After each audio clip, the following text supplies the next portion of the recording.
You guys remember during 2020 and 2021 how all of the ports were incredibly backed up, leading to more inflation. Goods couldn't get where they needed to go. That meant people and trucks and trains got delayed, and it just threw the entire system into whack. It was so bad, everybody was talking about it, from California, oil ships, tankers. Everything was waiting because of labor things, because of other supply chains. It was just an absolute mess. Well, at the time, a lot of people were saying, hey, this is causing inflation. And while that isn't true, because these supply chain issues, they were all a symptom of the money printing.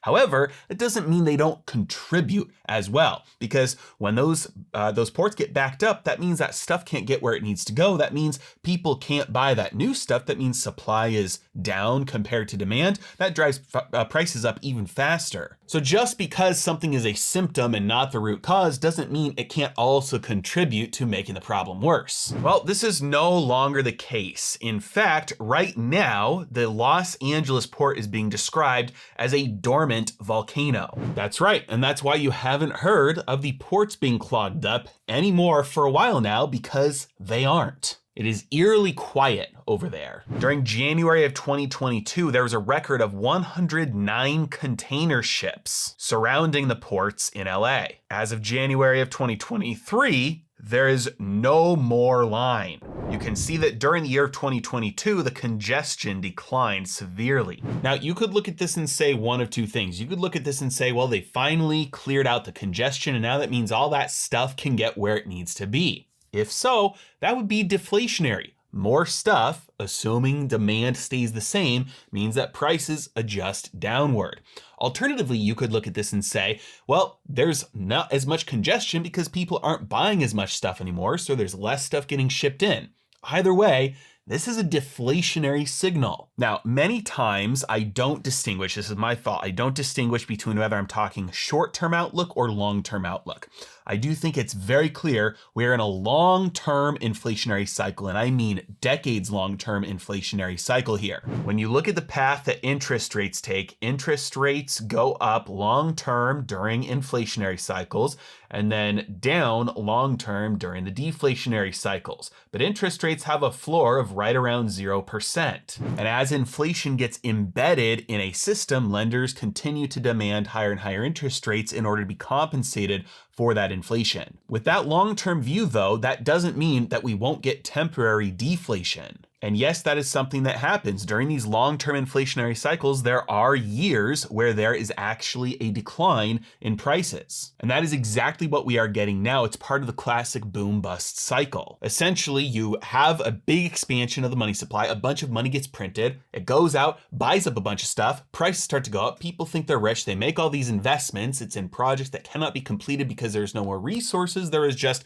more money, and so everything gets to the end and people realize that there's not actually enough money to get to the end of this. So you have malinvestment, misallocation of resources, and then you have the crash as a result as prices start to adjust back downwards. Now, this isn't really, in my opinion, the good sort of deflation in terms of like the long-term historical average of deflation, just prices going down over time from technological progress and an increase in wealth. This is just a recession, which is good because it cures the malinvestment and the misallocation of resources from the prior boom, but it's not like it's something that's going to make poor people richer. In fact, this short-term deflation that comes with the bust is something that's very painful for most people, especially the poor. Another indicator of this boom bust cycle is looking at the Baltic index, the container costs. You can see here the massive rise in the cost of shipping for 2020 and 2021. Obviously, it peaked here, and we've had almost a complete retracement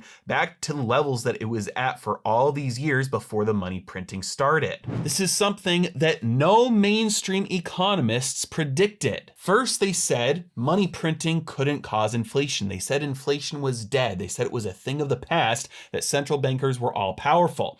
And then once the inflation set in, they said it was transitory. They said it would go away like that. And then now that it's been around for so long, basically everybody thinks it will continue to stick around forever. So Again, the consensus is getting this wrong. We are about to have severe deflation, and these are all signs pointing to that. Now, just like the ports, I want to look at one more indicator with you here that many people think is the cause of inflation, but it's just a symptom that can make the problem worse, and that is employment. We talk about the wage price spiral sometimes on this channel. Basically, as prices go up, workers demand more pay in order to keep pace with the cost of living, and since they get more pay, then they can continue to buy those things at those higher prices, which continues to drive inflation higher.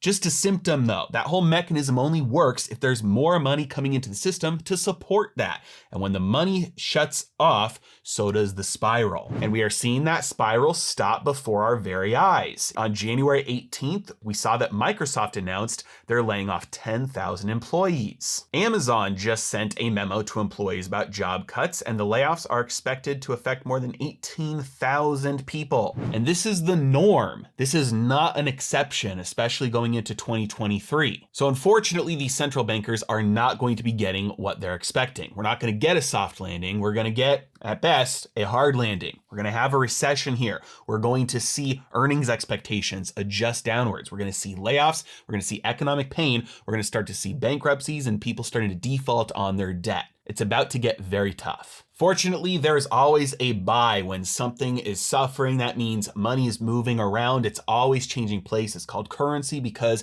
it's always moving. And so there's always a long, there's always a buy. And that's why in times like this, I always look at the things that people will always have to buy no matter what. You can own the companies that produce the stuff that people will always continue to have to buy no matter what. Well, then those are the companies that tend to do well during very hard times. And if you doubt this conclusion, I would encourage you to study more history, because like in the collapse of the Weimar Republic, when people looked around at their neighbors who had some cows and some chickens, they were the only ones able to produce something that people were still buying. They said, "You're exploiting us. What are you doing with all this money when we pay you, $100 grand for a dozen eggs?" Which doesn't seem too far off from reality today. And they looked at them and they said, "We're paying off our mortgages." So be steady, be smart, keep your eyes open, watch what's going on so that you can make more, keep more, and give more. As always, really appreciate you guys. Thanks so much for watching. Have a good day.